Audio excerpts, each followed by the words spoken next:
Bienvenidos nuevamente a este espacio de reflexión que tenemos los días martes en el canal de YouTube de la Iglesia Evangélica Filadelfia de San Juan. Les habla el pastor Hugo Ramini, su servidor, y en esta oportunidad el título de la reflexión del día, de la fecha, es ¿homicida o hermano? Y vamos a ir a la lectura bíblica en el Antiguo Testamento, libro de Números, capítulo 35, versículo 9 al 28, que nos dice ciudades de refugio, en la versión Reina Valera 1960. Habló Jehová a Moisés diciendo: habla a los hijos de Israel y diles: cuando hayáis pasado al otro lado del Jordán, a la tierra de Canaán, os señalaréis ciudades, ciudades de refugio. Tendréis, donde huya el homicida que hiriere a alguno de muerte sin intención. Y os serán aquellas ciudades para refugiarse del vengador. Y no morirá el homicida hasta que entre en juicio delante de la congregación. De las ciudades, pues, que daréis, tendréis 6 ciudades de refugio. 3 ciudades daréis a este lado del Jordán, y 3 ciudades daréis en la tierra de Canaán, las cuales serán ciudades de refugio. Estas 6 ciudades serán de refugio para los hijos de Israel y para el extranjero y el que more entre ellos, para que huya allá cualquiera que hiriere de muerte a otro sin intención. Si con instrumento de hierro lo hiriere y muriere, homicida es, el homicida morirá. Y si con piedra en la mano, que pueda dar muerte, lo hiriere y muriere, homicida es, el homicida morirá. Y si con instrumento de palo en la mano, que pueda dar muerte, lo hiriere y muriere, homicida es, el homicida morirá. El vengador de la sangre, él dará muerte al homicida. Cuando lo encontrare, él lo matará. Y si por odio lo empujó o echó sobre él alguna cosa por acechanzas y muere, o por enemistad lo hirió con su mano y murió, el heridor morirá, es homicida. El vengador de la sangre matará al homicida cuando lo encontrare. Mas si casualmente lo empujó sin enemistades o echó sobre él cualquier instrumento sin acechanza, o bien sin verlo hizo caer sobre él alguna piedra que pudo matarlo y muriere, y él no era su enemigo ni procuraba su mal, entonces la congregación juzgará entre el que causó la muerte y el vengador de la sangre, conforme a estas leyes. Y la congregación librará al homicida de mano del vengador de la sangre, y la congregación lo hará volver a su ciudad de refugio, en la cual se había refugiado, y morará en ella hasta que muera el sumo sacerdote, el cual fue ungido con el aceite santo. Mas si el homicida saliere fuera de los límites de su ciudad de refugio, en la cual se refugió, y el vengador de la sangre le hallare fuera del límite de la ciudad de su refugio, y el vengador de la sangre matare al homicida, no se le culpará por ello, pues en su ciudad de refugio deberá aquel habitar hasta que muera el sumo sacerdote. Después que haya muerto el sumo sacerdote, el homicida volverá a la tierra de su posesión. Perfectamente vemos cómo el libro de Números describe en qué consistían estas ciudades de refugio. 6 ciudades existían de refugio que Dios había otorgado a Israel. 3 ciudades se iban a apartar como ciudades de refugio en Canaán, y también iba a haber de este lado del Jordán 3 ciudades más de refugio.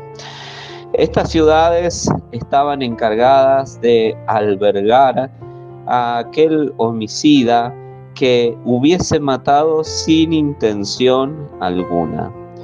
No importa el medio por el cual hubiese matado él, no importa la situación que se hubiese dado, era muy importante el tema de la intención. Si este hombre tenía intención de matar, obviamente iba a terminar cayendo en las manos del vengador. Ahora, si este hombre había matado sin intención alguna, tenía la posibilidad de ubicarse en esas ciudades de refugio y esperar a ser juzgado por los ancianos de aquel lugar y posteriormente a ser librado, ya que no había intención manifiesta de matar a otro. Era juzgado y era liberado por la misma congregación de aquel entonces. Sin embargo, aunque hubiese matado este hombre sin intención, si él tomaba la decisión de salir del límite de las ciudades de refugio y el vengador lo encontrare fuera de esos límites, el vengador podía allí matar al homicida y no iba a cargar con culpa alguna, no se le iba a culpar por ello. Y también el homicida, que no había matado con intención, él sabía que debía habitar en esa ciudad de refugio hasta la muerte del sumo sacerdote. Y después de la muerte del sumo sacerdote, el homicida podría volver a la tierra de su posesión. Esto habla de homicidas, de ataques físicos. Hoy en día nuestras leyes regulan lo que son los homicidios, define a un homicidio, o la definición básica de un homicidio es el que matare a otro, y hay diferentes características de homicidios también, y se encuentra también el homicidio culposo, que vendría a ser el homicidio al cual se refiere la palabra de Dios acá cuando dice que el homicida no iba a matar con intención alguna. Sin embargo, cuando vamos al Nuevo Testamento, el Nuevo Testamento profundiza en esto, profundiza y da una definición de lo que es un homicida que puede llegar hasta sorprendernos, pero que es la verdad, es la realidad. Primera de Juan, capítulo 3, versículo 15, nos dice en la Nueva Traducción Viviente: todo el que odia a un hermano en el fondo de su corazón es un asesino, y ustedes saben que ningún asesino tiene la vida eterna en él. Y Primera de Juan 3:15, pero en la versión Reina Valera 1960, dice: todo aquel que aborrece a su hermano es homicida. Y sabéis que ningún homicida tiene vida eterna permanente en él. Claramente la palabra de Dios acá nos describe lo que representa la conducta de un hermano cuando él toma la decisión de odiar a otro hermano en la fe, hermano en Cristo. Toma la decisión de aborrecerlo con una intencionalidad manifiesta. Se convierte inmediatamente en un homicida, y no en un homicida como lo describe allí el libro de Números, no en un homicida donde está ausente la intención de matar, sino que acá la palabra de Dios nos describe que estas personas, estos hermanos, toman la decisión de odiar a su hermano en Cristo, de aborrecerle, como fue lo que sucedió en el primer asesinato que se da en la palabra de Dios, cuando nos remontamos al comienzo, al principio, y vemos en el libro de Génesis, en el capítulo 4, cómo Caín termina matando a Abel por envidia, porque Dios no había aceptado su ofrenda. Y el Señor le dice a Caín: ¿por qué ha decaído tu semblante de esa manera? Tú sabes que el pecado está a la puerta, le dijo el Señor, pero tú te puedes enseñorear de él. Sin embargo, Caín tomó la decisión de matar a su hermano. Tomó la decisión porque en su corazón lo aborrecía, lo odiaba. En el fondo de su corazón, allí se escondía un homicida en Caín. Y eso fue lo que sucedió. Y cuando vemos en el Nuevo Testamento, debemos hacernos la pregunta: ¿cómo podemos matar a nuestro hermano? ¿Cómo podemos convertirnos en homicidas? Ya que la Biblia perfectamente nos describe en el capítulo de Números que hemos leído cómo había diferencia entre aquel homicida que mataba sin intención y el homicida que verdaderamente mataba con intencionalidad. Y en este caso podemos analizar 3 puntos que nos marcan cómo nos podemos convertir en homicidas. Y en primer lugar, Primera de Juan, capítulo 3, versículos 17 al 18, en la versión Reina Valera 1960 nos dice: pero el que tiene bienes de este mundo y ve a su hermano tener necesidad y cierra contra él su corazón, ¿cómo mora el amor de Dios en él? Hijitos míos, no amemos de palabra ni de lengua, sino de hecho y en verdad.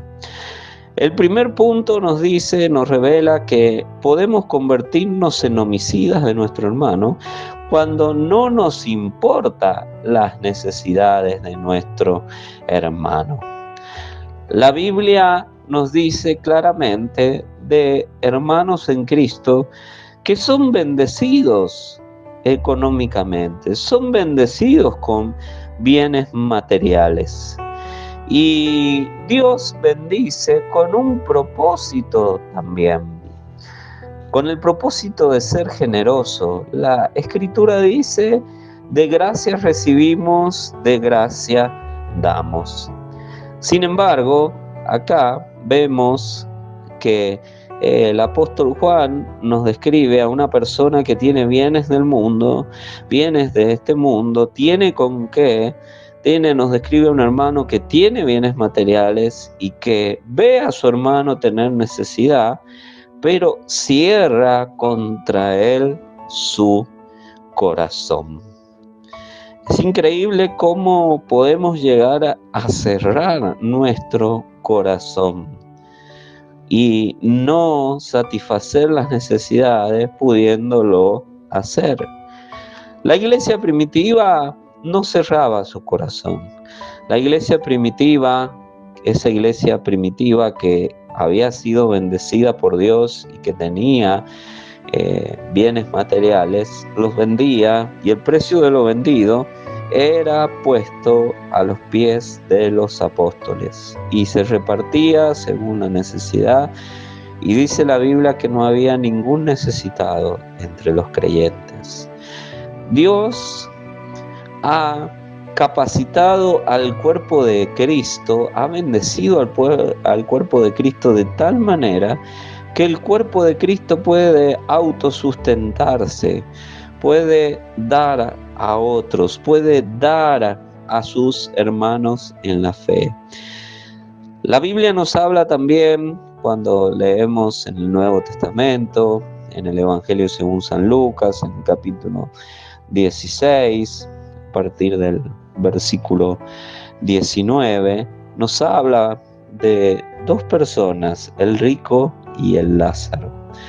Y dice la palabra de Dios que el rico hacía banquete con esplendidez todos los días de su vida y comía. Y abajo de esa mesa, a los pies de esa mesa, se encontraba Lázaro, que ansiaba saciarse con las migajas que caían de esa mesa del rico. Pero llegó el momento en que ambos murieron. Y dice la palabra de Dios que Lázaro fue llevado por los ángeles al paraíso, al seno de Abraham.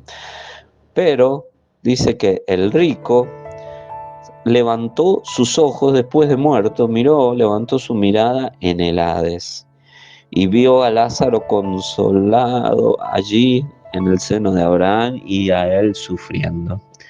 Y él le pide a Abraham, padre Abraham, le dice, dile a Lázaro que venga y moje mi lengua porque me estoy quemando, estoy ardiendo en esta llama. Y la respuesta de Abraham llama la atención cuando dice, acuérdate que tú recibiste tus bienes en tu vida y Lázaro males, y ahora él es consolado aquí y tú atormentado en aquel lugar. Entonces vemos en la palabra de Dios que el rico había sido bendecido. Era un creyente bendecido, que había sido bendecido para poder ser de bendición para otros, para poder satisfacer las necesidades de Lázaro. Entendemos que Dios le había puesto en el camino a una sola persona, al cual él debía sostener con sus bienes. Sin embargo, él lo que hizo fue cerrar su corazón y el amor de Dios ya no moraba en él. Entonces, él se convirtió en un homicida, en una persona que podía llegar a expresar amor de palabra, pero no de hecho y en verdad.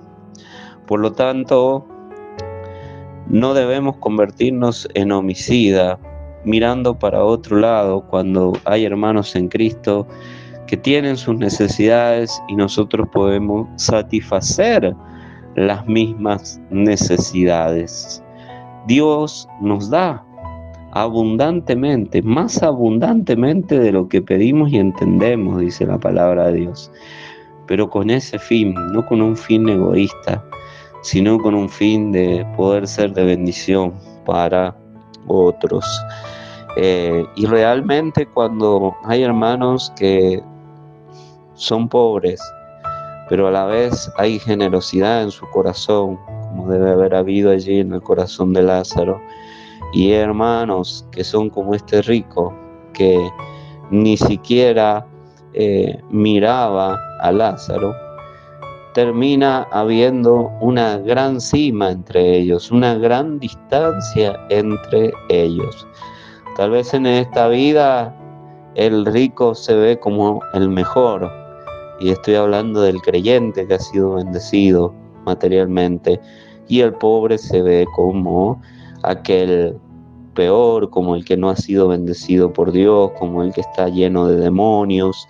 Sin embargo, la palabra de Dios nos dice todo lo contrario, nos dice que esas personas que reciben para dar y no lo hacen se convierten en homicidas.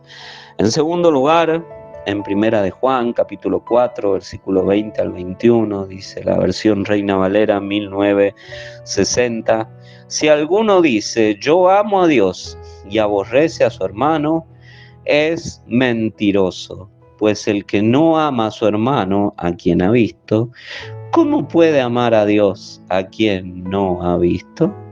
Y nosotros tenemos este mandamiento de él. El que ama a Dios, ame también a su hermano. No es algo que se reemplace, sino son dos cosas que deben ir unidas. Si amamos a Dios, si decimos que amamos a Dios, debemos verdaderamente amar a nuestro hermano, y eso debe ser demostrado. Por lo tanto, el segundo punto nos dice que nos convertimos en homicidas cuando decimos que amamos a Dios, pero no amamos a nuestro hermano. Hay una conocida frase que muchos creyentes han utilizado demostrando su, eh, su rencor, su odio, su aborrecimiento. Han mostrado no amar a su hermano cuando dicen: yo no le sirvo al hombre, yo le sirvo a Dios. Sin embargo, la palabra del Señor nos dice que si servimos a Dios y amamos a Dios, vamos a terminar amando a nuestros hermanos en Cristo, a los que tienen la misma fe. Y esto es lo que debe suceder siempre. Debemos demostrar el amor por nuestros hermanos. Porque ¿cómo podemos decir que amamos a Dios a quien no hemos visto y decir que no amamos o no amar a nuestro hermano a quien hemos visto? Surgen este tipo de cosas. Sin embargo, esto no es así. Por supuesto que la Biblia dice que debemos obedecer a Dios antes que a los hombres. Pero la interpretación de ese pasaje, la interpretación correcta, es que cuando se contraponen los intereses de los hombres con los intereses de Dios, lógicamente debemos inclinarnos por Dios y por sus intereses. Si no, nos convertimos en mentirosos, si no, nos convertimos en homicidas. ¿Amamos a nuestros hermanos? ¿Cómo hablamos de ellos? ¿Cómo nos dirigimos hacia ellos? ¿Hablamos despectivamente de nuestros hermanos? ¿Hacemos referencia a nuestros hermanos y ponemos nuestra mirada tal vez en sus limitaciones, en su enfermedad, en su situación económica, en su aspecto físico, y terminamos hablando mal y despreciándolos en nuestro corazón? La Biblia nos dice claramente que Jesús fue desfigurado de los hombres. Prácticamente el rostro de Jesús era irreconocible por toda la tortura, por todo lo que había sufrido, por esa corona de espinas que había llevado, por los latigazos, lacerazos, todo lo que había sufrido, las heridas de sus manos, de sus pies. Jesucristo estaba desfigurado, no podía el ser humano mirarlo con atractivo alguno, como dice la Biblia. Sin embargo, la palabra de Dios nos dice que cuando nos encontremos con Cristo, vamos a ver a un Cristo herido en sus manos y en sus pies. Y si nos ponemos a pensar, tal vez nosotros podemos aparecer ante Cristo totalmente sanos, totalmente presentables, si Cristo nos arrebata cuando aún vivimos. Y nos vamos a presentar hasta puede ser que sin heridas físicas, pero sí veremos heridas en Jesús, la de sus manos, la de sus pies, su costado traspasado. ¿Y qué haremos en ese momento? ¿Despreciaremos a Jesús porque no se ve bien? De ninguna manera. Amaremos a Jesús, expresaremos nuestro amor a Jesús en ese momento, pero también expresaremos nuestro amor hacia nuestros hermanos, porque estaremos reunidos por toda la eternidad en los cielos. Por tanto, debemos amar a Dios y debemos amar a nuestros hermanos también. Y el amar a nuestros hermanos se corresponde con verdaderamente mostrar ese amor ante ellos, mostrarnos interesados por ellos verdaderamente y considerarlos como superiores a nosotros mismos. Y en tercer lugar podemos leer en Mateo capítulo 5 versículo 22 al 24, primeramente en la versión Reina Valera 1960 nos dice: pero yo os digo que cualquiera que se enoje contra su hermano será culpable de juicio, y cualquiera que diga necio a su hermano será culpable ante el concilio, y cualquiera que le diga fatuo quedará expuesto al infierno de fuego. Por tanto, si traes tu ofrenda al altar y allí te acuerdas de que tu hermano tiene algo contra ti, deja allí tu ofrenda delante del altar y anda y reconcíliate primero con tu hermano, y entonces ven y presenta tu ofrenda. Y el mismo pasaje de Mateo 5, 22 al 24, pero en la Nueva Traducción Viviente nos dice: pero yo digo, aun si te enojas con alguien, quedarás sujeto a juicio. Si llamas a alguien idiota, corres peligro de que te lleven ante el tribunal. Y si maldices a alguien, corres peligro de caer en los fuegos del infierno. Por lo tanto, si presentas una ofrenda en el altar del templo y de pronto recuerdas que alguien tiene algo contra ti, deja la ofrenda allí en el altar, anda y reconcíliate con esa persona. Luego ven y presenta tu ofrenda a Dios. En tercer lugar, podemos decir que nos convertimos en homicidas cuando el enojo contra un hermano nos lleva a insultarlo, a hablar despectivamente de él, a llamarlo necio, idiota, fatuo, a llamarlo de diferentes maneras. Es preferible llamarlo de esa manera antes que arreglar con él. La Biblia nos dice, por lo tanto, si presentas una ofrenda y de pronto te recuerdas que alguien tiene algo contra ti, esto nos habla también claramente de que es el Espíritu Santo el que se encarga de hacernos recordar que alguien tiene algo contra nosotros y que eso que tienen contra nosotros justifica una conversación, un arreglo. No es que vamos a andar arreglando por todos lados, pidiendo perdón por todos lados, sin saber por qué pedimos perdón, sino que el llamado a la reconciliación es un llamado claro, ya que si nos enojamos, quedamos expuestos al infierno de fuego. Porque la Biblia dice: no se ponga el sol sobre nuestro enojo, ni deis lugar al diablo. Inmediatamente quedamos a merced de Satanás si ese enojo se prolonga en el tiempo.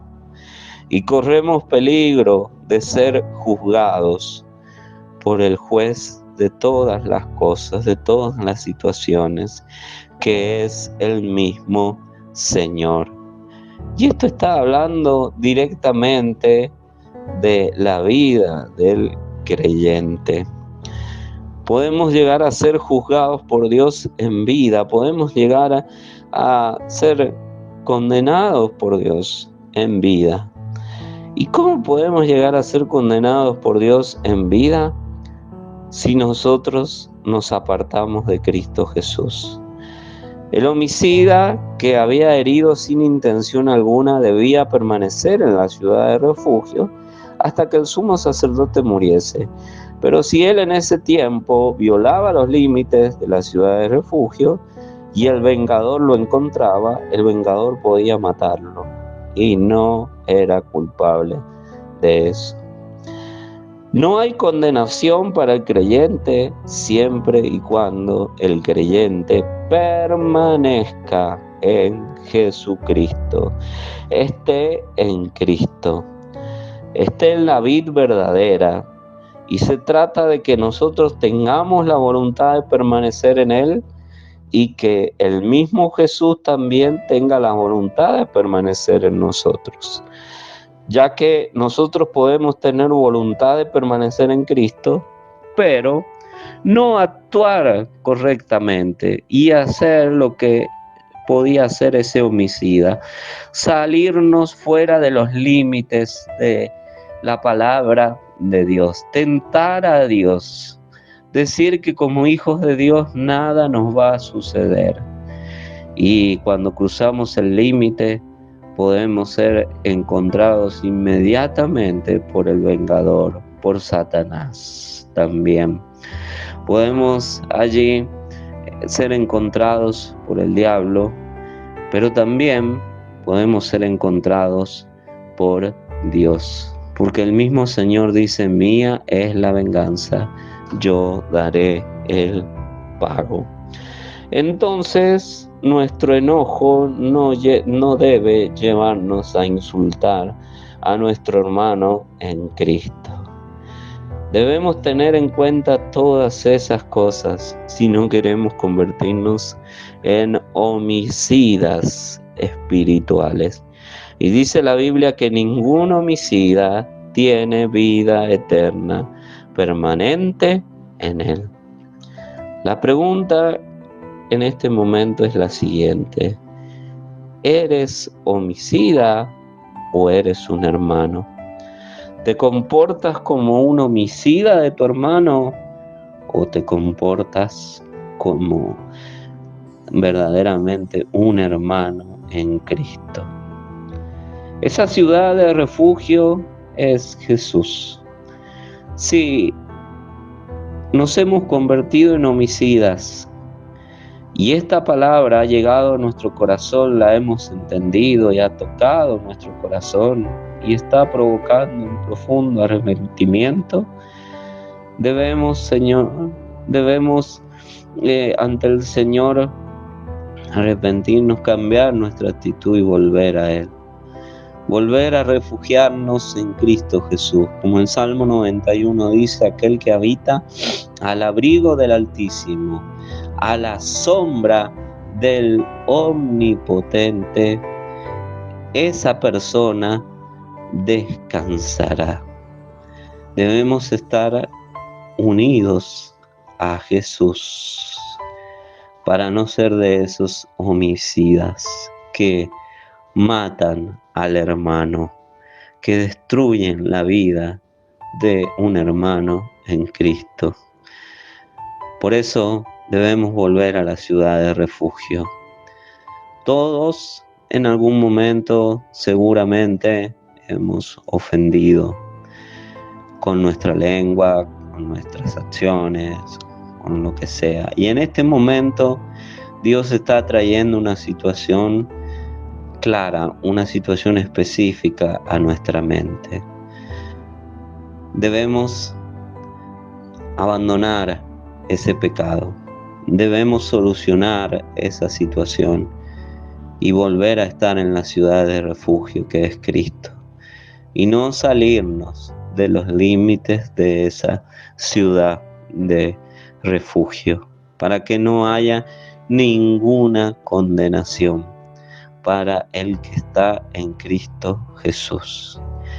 Y esto es más todavía que una ciudad de refugio, porque Cristo puede perdonarte lo que hiciste intencionalmente, tanto como lo que hiciste sin intención, pero lo hiciste, pecaste. Ambas cosas Cristo puede hacer. Él es la propiciación por nuestros pecados, y no solamente por los nuestros, sino por los de todo el mundo. Por tanto, hay un solo calificativo que debe caber para nosotros y que nos debe definir, y ese calificativo debe ser que somos hermanos en Cristo.